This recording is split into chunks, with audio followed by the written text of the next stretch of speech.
Bonjour à toi chers spectateurs, et aujourd'hui parlons du film Le Monde Secret des Emojis, réalisé par Tony Leondis. L'histoire c'est celle de Jin, qui est un mets, c'est-à-dire un emoji mets. Et ses grands-parents étaient des mets, ses parents sont des mets, mais lui il n'y arrive pas, il développe plein d'émotions. Et du coup, il se trouve dans l'application Messenger, et il va se faire expulser de Textopolis, qui est la ville de Messenger.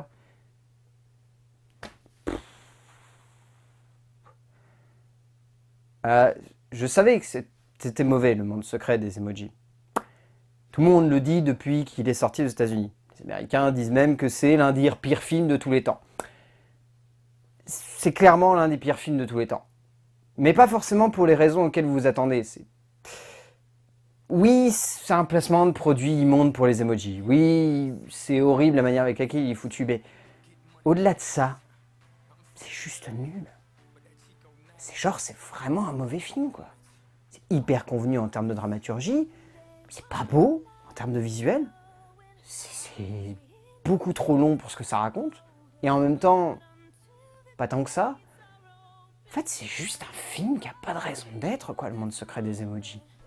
Je vous le dis très clairement, c'est un film qui a aucune raison d'exister. En termes d'écriture, Eric Siegel, Mike White et Tony Landis, il n'y a pas une once d'intérêt en fait posé sur le film.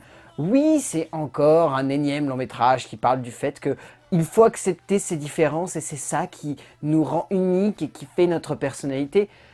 Les mecs, faire ça avec un emoji, sérieusement, il n'y a pas plus intéressant pour développer une thématique comme celle-là. Enfin, c'est une histoire qui est hyper redondante dans le cinéma, l'histoire de accepter sa différence pour être un être exceptionnel. C'est ce qui fait la force de la plupart des films. Mais avec un emoji, on s'en fout. Mais genre, on s'en fout tellement, quoi. C'est vraiment ridicule dans un sens, parce que le but de cette histoire, c'est que ça se passe dans le téléphone d'un mec qui est juste pas foutu de draguer une meuf, parce qu'il est pas capable d'aller lui parler. Ce qui est exceptionnel à la fin, c'est que la morale du film, c'est tu trouves le bon smiley, ta copine, elle va bien vouloir sortir avec toi.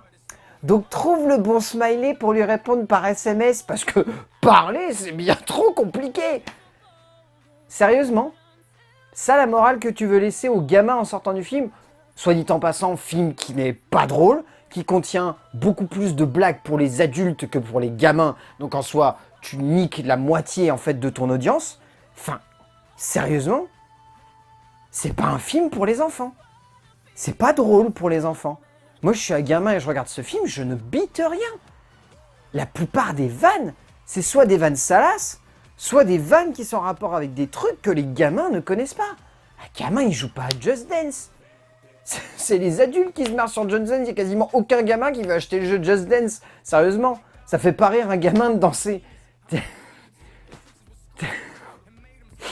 Puis Tony Leondis, en termes de mise en scène, il fait rien, en fait. Le film est pas très beau, déjà visuellement. La seule chose que Tony Leondis donne au film et lui permet ainsi de gagner en qualité, c'est qu'il y a du rythme, en fait. Le film est tellement condensé, il dure 1h10, que niveau rythmique, les scènes s'enchaînent bien. Le rythme du film est bien foutu. Le travail du montage, l'enchaînement des séquences, là-dessus, il n'y a rien à en redire. Tony Leondis arrive à construire quelque chose de fun. En termes de graphisme,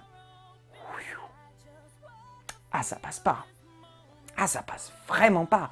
Ça lag, c'est pas très beau, alors que franchement, c'est juste faire des boules qui sourient. Mais ouais, c'est pas beau, quoi. Puis au-delà de ça, ouais, c'est long, c'est laborieux, ça prend son temps, un peu trop. Ouais, c'est juste un film qui est lent, qui a beau avoir un travail de rythme, qui s'étire et s'étire encore et encore.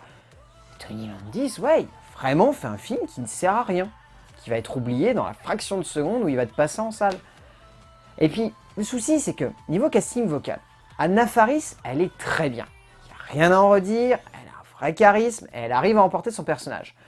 Le souci, c'est que les personnages principaux sont campés par James Corden et TJ Miller. TJ Miller, il est drôle par moment.